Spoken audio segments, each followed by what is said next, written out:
নমস্কার। তৃণমূল পরিবারের প্রতিটি লড়াকু সৈনিক সদস্য সহযোদ্ধাদের আমার প্রণাম জানাই। আপনাদের সকলকে আমার শ্রদ্ধা, কৃতজ্ঞতা ও ভালোবাসা জানাই। আজকের এই কঠিন সময়ে দাঁড়িয়ে আমি আপনাদেরই একজন হয়ে কিছু কথা বলার জন্য আপনাদের সামনে এসেছি। বাংলার এই মাটি বরাবরই আন্দোলন, বিপ্লব এবং সংগ্রামের মাটি। এই মাটি প্রতিবাদের মাটি। এই মাটি শিখিয়েছে মাথা নত না করতে, আর এই মাটিই শিখিয়েছে অন্ধকার কাটিয়ে ভোরের আলোয় ফেরা। আমি জানি গত কয়েকদিন ধরে, বিশেষ করে 4 তারিখের পর থেকে আপনাদের ওপর দিয়ে যে ভয়াবহ ঝড় বয়ে গেছে এবং যে তাণ্ডব লীলা চলেছে, বাংলা বিরোধী বিজেপি আশ্রিত দুষ্কৃতীদের হাতে তৃণমূল কংগ্রেসের কর্মী, সমর্থক, শুভানুধ্যায়ীরা ইতিমধ্যে বিভিন্ন জায়গায় আক্রান্ত হয়েছে এবং আমাদের দলীয় কার্যালয়গুলিতেও ভাঙচুর করা হয়েছে। সব থেকে যন্ত্রণাদায়ক সেটা হচ্ছে রাজ্যের বিভিন্ন প্রান্তে নির্বাচন পরবর্তী হিংসায় যারা শান্তির বাণী শোনাতো, তারা 4 তারিখে জোর জবরদস্তি ক্ষমতা দখল করার পরে আমাদের 10 জন একনিষ্ঠ সহকর্মীকে নির্মমভাবে হত্যা করেছে। এন্টালির তাপস নস্কর, নানুর বিধানসভার আবির শেখ, বেলেঘাটার বিশ্বজিৎ পটনায়ক, পূর্বস্থলী দক্ষিণের পিঙ্কু দেবনাথ, কুলপির মিঠুন সামন্ত, গোঘাটের সহদেব বাগ বা নারায়ণগড়ের বীরেন পাত্র বা সপ্তগ্রামের সোমনাথ ভট্টাচার্য এবং চাকদাহের তপন শিকদার, প্রায় 10 জন সহকর্মীদের আমাদের থেকে কেড়ে নিয়েছে, নির্মমভাবে হত্যা করেছে এই ভারতীয় জনতা পার্টির হাড়মাত জল্লাদরা। আমি তাদের বিদেহী আত্মার চিরশান্তি কামনা করি। তাদের শোক সন্তপ্ত পরিবার পরিজন এবং শুভাকাঙ্ক্ষীদের প্রতি আন্তরিক সমবেদনা জানাচ্ছি। তাদের এই অকাল প্রয়াণে কেবল শুধুমাত্র দলের ক্ষতি নয়, আমাদের সকলের ব্যক্তিগতভাবেও অপূরণীয় ক্ষতি বা ব্যক্তিগত শোক। দল সর্বদা তাদের পরিবারের পাশে থাকবে এবং যতদিন আমরা রয়েছি তাদের পরিবারের দায়িত্ব তৃণমূল কংগ্রেস পরিবার নেবে। কেন এই আক্রমণ কখনো ভেবে দেখেছেন? কেন এই হিংসা? কেন এই লুটপাট? কেন এই গুন্ডামি? কেন এই ভাঙচুর? তার কারণ বিজেপি খুব ভালো করে জানে বাংলার মানুষের এবং আপনাদের শক্তি কতটা। যারা কাপুরুষের মতো অন্ধকারে হামলা চালায়, তারা আসলে আপনাদের সাহসের মোকাবিলা করতে ভয় পায়। তার কারণ তারা জানে যে তারা লুটপাট করে ক্ষমতায় এসছে। জয় বা পরাজয় সমাজের যে কোনো বা রাজনীতির যে কোনো রাজ্য রাজনীতির অঙ্গ বা দেশের রাজনীতির অঙ্গ। কিন্তু জয়ী হওয়ার পর প্রতিহিংসা পরায়ণ হয়ে ওঠা আসলে চারিত্রিক দুর্বলতা নয় কি? আমি মনে করি এটা তাদের চারিত্রিক দুর্বলতার বহিঃপ্রকাশ। এই যে 10 জন প্রাণ হারালেন, তাদের রক্ত বৃথা যেতে দেওয়া যাবে না। তাদের আত্মত্যাগ আমাদের পিছু হাঁটার কারণ হতে পারে না, বরং তাদের দেখা স্বপ্নগুলি পূরণ করাই হবে আমাদের অন্যতম দায়িত্ব এবং আগামী দিনের শপথ। মনে রাখবেন, তৃণমূল কংগ্রেস এমন একটা দল যার জন্ম হয়েছে রাজপথের ধুলোয়, আন্দোলনের মাধ্যমে, লড়াইয়ের ময়দানে, হার না মানা মানসিকতার মধ্যে দিয়ে। মনে পড়ে সিঙ্গুর নন্দীগ্রামের সেই দিনগুলি, যখন চারিদিকে ছিল শুধু বারুদের গন্ধ আর সিপিএম এর হাড়মাত বাহিনীর লাঠির আস্ফালন। তখন কি আমরা কেউ মাথা নত করেছিলাম? ভয় পেয়েছিলাম? দমাতে পেরেছিল তৃণমূলকে? উত্তর হচ্ছে না। আমরা সেদিনে বুক চিতিয়ে দাঁড়িয়েছিলাম বলেই আজকে বাংলার মানুষ আমাদের সুযোগ দিয়েছিল 2011 সালে, এবং আমরা বাংলার মানুষের হৃদয়ে জায়গা করে নিয়েছিলাম। আজকের ওই প্রতিকূল পরিস্থিতিতে অন্য কিছু নয় বা নতুন কিছু নয়, এ হলো এক অগ্নি পরীক্ষা।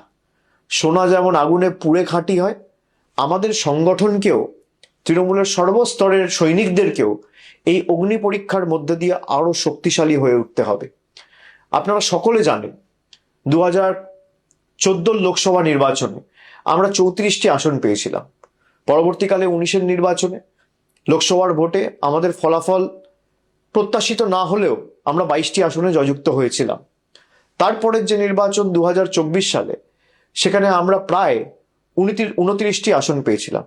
দলের কাজ এবং আপনাদের পরিশ্রমে পুনরায় আমরা হারা আসনগুলো পুনরুদ্ধার করতে পেরেছি। 2021 সালে পশ্চিমবঙ্গ বিধানসভা নির্বাচনে আমরা প্রায় 215টি আসনে জয়যুক্ত করে হয়েছিলাম বা জয়লাভ করেছিলাম। মানুষ গণতান্ত্রিক রায় দিয়ে তৃণমূল কংগ্রেসের প্রার্থীদের সর্বত্র জিতিয়েছিল। এবং আমি বিশ্বাস করি যেভাবে এই লুট করা দেখেছি, এই নির্বাচনে বিজেপি কাউন্টিং এর দিনে যেভাবে লুট হয়েছে, আমরা বিশ্বাস করি যে এই রায় মানুষের রায় হতে পারে না। মানুষ আমাদের যা রায় দেবে আমরা মাথা পেতে নেবো, আমাদের কোনো অসুবিধা নেই। সে 80 হতে পারে, সে 8 হতে পারে, সে 10 হতে পারে, সে 50 হতে পারে, সে 100 হতে পারে, সে 200 হতে পারে। কিন্তু 100-র বেশি আসনে কাউন্টিং এর দিন যেভাবে একতরফা লুট করেছে কেন্দ্রীয় বাহিনীকে ব্যবহার করে, আমরা নিশ্চিতভাবে আগামী দিন বিচার ব্যবস্থার কাছে বিচার চাইব। আমরা ইতিমধ্যে দাবি করেছি কাউন্টিং সেন্টারগুলোর ফুটেজ রিলিজ করা হোক। বিভিন্ন জায়গায় আমাদের কাছে কাউন্টিং এর দিন যত কন্টেস্টিং ক্যান্ডিডেট রয়েছে তারা আমাকে যখন ফোনে জানাচ্ছিল যেই ভোটে ইভিএম হয়েছে আর কাউন্টিং টেবিলে যে ইভিএম আনা হয়েছে দুটো সিরিয়াল নাম্বার ম্যাচ করছে না। যখন রিটার্নিং অফিসারকে বলা হচ্ছে, রিটার্নিং অফিসারের কাছে কোনো উত্তর নেই, তখন কেন্দ্রীয় বাহিনীকে ডেকে তৃণমূলের এজেন্টদের মেরে বের করে দেওয়া হচ্ছে, তৃণমূলের ইলেকশন এজেন্টের কার্ড ছিঁড়ে দেওয়া হচ্ছে, কন্টেস্টিং ক্যান্ডিডেটদের কার্ড ছিঁড়ে দেওয়া হচ্ছে, কাউন্টিং হল থেকে বার করে দেওয়া হচ্ছে। যারা লুট করে ক্ষমতায় এসছে, যারা মানুষের ম্যান্ডেটকে ম্যানিপুলেট করে ক্ষমতায় এসছে, তারা ক্ষমতায় বেশি দিন টিকবে না। আমি বিশ্বাস করি সত্যিটা মানুষের কাছে যথা সময়ে উন্মোচিত হবে এবং সঠিক তথ্যটা মানুষের কাছে উপস্থাপিত হবে। যারা জোর জবরদস্তি কেন্দ্রীয় বাহিনীকে কাজে লাগিয়ে, কেন্দ্রের অফিসারদের কাজে লাগিয়ে, মাইক্রো অবজারভার কেন্দ্রের, কাউন্টিং সুপারভাইজার কেন্দ্রের, কাউন্টিং হলে যারা আছে তারা কেন্দ্রের, আর বাইরে যারা গার্ড করছে কেন্দ্রীয় বাহিনী কেন্দ্রের, এবং একাধিক জায়গায় যেখানে সারা দিন ধরে ভোট হয়েছে, মেশিনে যেখানে 60%, 65%, 50%, 55% চার্জ রেকর্ড হয়েছে, আমাদের কাছে তথ্য রয়েছে, সেই মেশিন কাউন্টিং হলে আনার পর দেখা যাচ্ছে 96%, 97% চার্জ। আমি তৃণমূল কর্মীদের বলবো, এর জবাব মানুষ আগামী দিন দেবে, ভরসা রাখুন মানুষের উপর। লুটপাট করে কেউ ক্ষমতায় বেশি দিন থাকতে পারে না। যারা রাষ্ট্রশক্তিকে ব্যবহার করে, পুরো দেশের এজেন্সিদের ব্যবহার করে বাংলায় লুট চালিয়েছে, যেদিনকে কেন্দ্র সরকার ক্ষমতা থেকে যাবে বা যেদিনকে এদের লোকসভা ভোটে পরাজয় হবে, সেদিনকে বাংলার গদিটাও মানুষের রায়ে এক রাতে চলে যাবে, এই বিশ্বাস আমি রাখি। আমাদের অস্ত্র হলো আপোষহীন লড়াই, আমাদের অস্ত্র হলো আমাদের হার না মানার মানসিকতা। এই একতাই আমাদের সব থেকে বড় ঢাল। আমি আপনাদের সকলকে অনুরোধ করছি, একে অপরের হাত শক্ত করুন। বাংলার মানুষ জানেন তৃণমূল কংগ্রেসের কর্মীরাই তাদের একনিষ্ঠ কর্মী এবং তাদের বিপদে আপদে প্রকৃত বন্ধু। আপনারা আবার মাঠে নামুন। আমাদের যে পার্টি অফিসগুলো জোর জবরদস্তি ভেঙে দেওয়া হয়েছে, সেই পার্টি অফিসগুলো পুনরুদ্ধার করুন। হাইকোর্টে ইতিমধ্যেই মামলা দায়ের হয়েছে আপনারা জানেন, এবং সেখানে যে পিটিশন ফাইল হয়েছে, আজকে হাইকোর্ট মহামান্য বিচারপতিরা তারা রায় দিয়েছে যে যারা ঘরবাড়ি ছাড়া, যাদের দোকানে ভাঙচুর হয়েছে, যাদের বাড়িতে হামলা হয়েছে, যারা এলাকা ছাড়া, ঘর ছাড়া, গ্রাম ছাড়া, পাড়া ছাড়া, তাদের সবাইকে আগামী দিন প্রশাসনকে বাড়িতে ফেরাতে হবে। আমি প্রত্যেকটা তৃণমূল কংগ্রেস ব্লক এবং জেলা নেতৃত্ব এবং অঞ্চল নেতৃত্বর কাছে অনুরোধ করব যে আপনারা ধরে ধরে যারা এলাকা ছাড়া তাদের বাড়ি ফেরার ব্যবস্থা করুন। কোথাও যদি কোনো প্রশাসনের আধিকারিকরা আপনাদের সাথে সহযোগিতা না করে, আমাদের সরাসরি জানান, আমরা তাদের বিরুদ্ধে কন্টেম্প্ট মুভ করব। হাইকোর্টের অর্ডার যে যারা ঘর বাড়ি ছাড়া, তাদের দল না দেখে, রং না দেখে, জাতি, দল, ধর্ম, বর্ণ নির্বিশেষে তাদের বাড়িতে, দোকানে এবং নিজেদের গন্তব্যস্থলে, নিজেদের জায়গায় তাদের ফেরাতে হবে। আমি সকলকে অনুরোধ করব যে যারা বাড়ি ছাড়া রয়েছেন, ব্লক এবং জেলা নেতৃত্ব যেখানে আমাদের প্রতিনিধিরা আছে, এমএলএ এমপিদের সাথে যোগাযোগ করুন। পঞ্চায়েত স্তরের নেতৃত্ব যারা আছে তাদের সাথে যোগাযোগ করুন। আর যেখানে সমস্যা হবে আমাকে সরাসরি জানান। ফেসবুকের মাধ্যমেও আপনারা জানাতে পারেন, এখানে আপনারা কমেন্টের মাধ্যমেও জানাতে পারেন বা মেসেজ করেও জানাতে পারেন। আমাদের দলের তরফ থেকে যতটা আইনি সাহায্য সহযোগিতা করা যায় আমি নিশ্চিতভাবে প্রত্যেকটা তৃণমূল কর্মীর পাশে দাঁড়াবো, যাতে যত দ্রুত সম্ভব আপনারা আপনাদের বাড়িতে, এলাকায়, গ্রামে ফিরতে পারেন। দলীয় সভাগুলিতে একজোট হয়ে আমাদের আগামী দিন কাজ করতে হবে। আমাদের পতাকাটা যখন জোড়া ফুল এবং আমাদের লড়াই সংগ্রামের মধ্যে দিয়ে যখন জন্ম, তখন মাথায় রাখতে হবে আমাদের পতাকাটা আবার সসম্মানে খুব শীঘ্রই আকাশে ওড়ানোর দায়িত্বটা প্রত্যেক তৃণমূল কংগ্রেস কর্মী সমর্থককে নিতে হবে। তখন দেখবেন বাংলা থেকে আতঙ্কের কালো মেঘ সরে গেছে। জেলা সভাপতি ও জেলা নেতৃত্বদের নিয়ে মিটিং, সভার আয়োজন আপনারা করুন, কিন্তু সেখানে কেউ কোনো উস্কানিমূলক কথা বলবেন না, এটা আমাদের কৃষ্টি সংস্কৃতি নয়। আমাদের সভা হবে শান্তির বার্তা, সম্প্রীতির বার্তা, ঐক্যের ডাক দেওয়ার জন্য। দলীয় কর্মীদের বলবো আপনারা শক্ত থাকুন, দল আপনাদের পাশে আছে। আমি গত 10 দিন ধরে সবার সাথে কথা বলে কারা কারা ঘর বাড়ি ছাড়া তার তালিকা তৈরি করে আমরা হাইকোর্টে জমা দিয়েছি। আমি প্রত্যেকের সাথে নিজে কথা বলে যতটুকু পেরেছি, কোন কর্মী কোন অঞ্চলে বাড়ি ছাড়া, কার বাড়িতে আক্রমণ হয়েছে, কার পরিবারের বৃদ্ধ মা বাবার উপর আক্রমণ হয়েছে, তার পুঙ্খানুপুঙ্খ তালিকা আমরা তৈরি করেছি গত 7 দিন 10 দিনে। তৃণমূল ছেড়ে দেওয়ার লোক নয়। মনে রাখবেন, বাংলার মানুষ কোনোদিন অশান্তি পছন্দ করে না। আজ যারা এই তাণ্ডব লীলা চালাচ্ছে, রক্তপাত ঘটাচ্ছে, বাংলার মানুষ একদিন তাদের প্রকৃত শিক্ষা দেবে এবং সেই দিন বেশি দূর নয়। দেশের আইন আছে, বিচার ব্যবস্থার উপর আমাদের আস্থা আছে, সেখানে আমরা লড়বো। যেমন আজকে হাইকোর্টে লড়েছি, আমরা জেলায় জেলায় আলাদা করে প্রত্যেকটা জেলার জন্য লিগ্যাল টিম গঠন করেছি। আপনাদের আইনি সহায়তা করবে এই টিম। যেখানে যে কর্মী ঘর বাড়ি ছাড়া জেলা সভাপতিকে, এমপিকে বা সরাসরি আমাকে জানান, কিন্তু রাজনীতির লড়াইটা লড়তে হবে ময়দানে। দলীয় কার্যালয়গুলো পুনরুদ্ধার করতে হবে, সেখানে বসতে হবে, মানুষের পাশে দাঁড়াতে হবে এবং নতুন করে দলীয় কার্যালয়গুলো খুলে মানুষের পাশে দাঁড়িয়ে আমাদের কর্মসূচি হাতে নিতে হবে। সকল কর্মী সমর্থকদের একজোট করে আপনারা ব্লকে, টাউনে, বিভিন্ন এলাকায়, বিধানসভায় বিজেপির সন্ত্রাসের বিরুদ্ধে আগামী 2-4 দিনের মধ্যে থানায় একটা ইন্টিমেশন জমা দিয়ে প্রতিবাদ মিছিল করুন।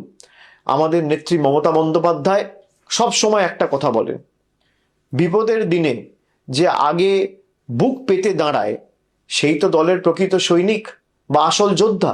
আপনারা সেই যোদ্ধার এবং সেই তৃণমূল দলের সদস্য। আজ যদি আমরা পিছিয়ে যাই বা এক পা পিছপা হই, তবে আমাদের সেই শহীদ ভাইদের আত্মা কোনোদিন শান্তি পাবে না এবং তাদের এই অকাল প্রাণ যেভাবে বিজেপি কেড়ে নিয়েছে, তাদের জীবন আমরা বৃথা যেতে দেবো না।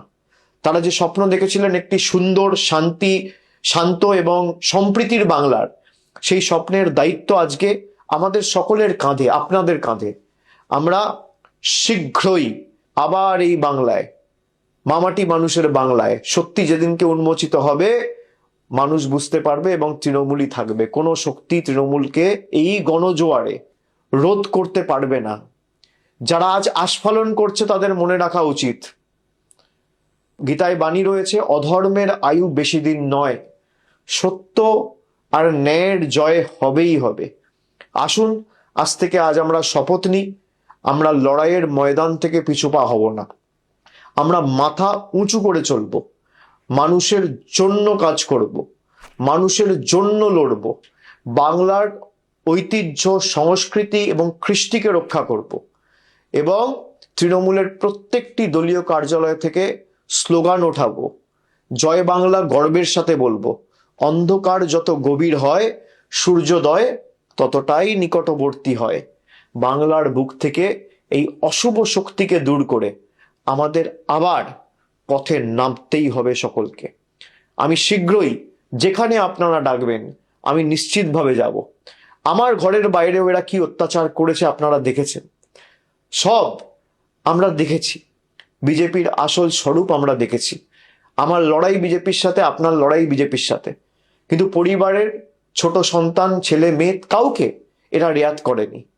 এই কৃষ্টি, এই সংস্কৃতি কোনোদিন বাংলার মানুষ দেখেনি।